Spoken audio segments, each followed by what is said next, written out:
Hello, my name is Don, and I am not an astrophotographer, but I'd like to be one.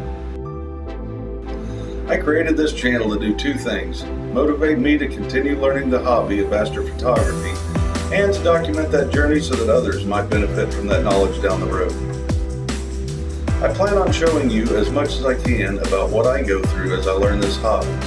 I'll show you the equipment, programs, and applications that I use, as well as tips and tricks that I've learned along the way.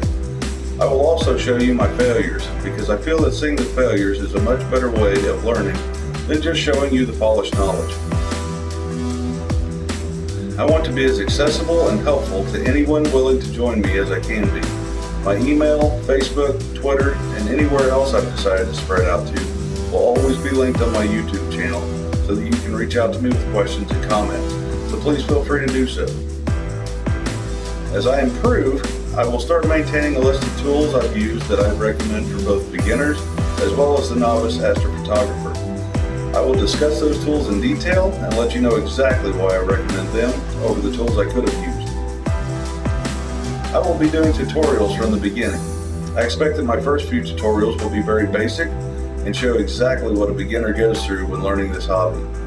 As I progress, I will create new tutorials that show better knowledge that goes along with that progression. I want to do this because I find that some of the other tutorials out there are either too in-depth, or the creator might be talking over the head of some of the people who are most likely to be looking for that information. But the most important part of this channel is that we'll have fun along the way. Even if everything goes wrong, a night under the stars just can't be beat. If you think that's true, click the like button on this video. Don't forget to subscribe to my channel if you'd like to join me. And make sure you click the little bell next to the subscribe button to be notified anytime I upload a new video. Thank you, and clear skies.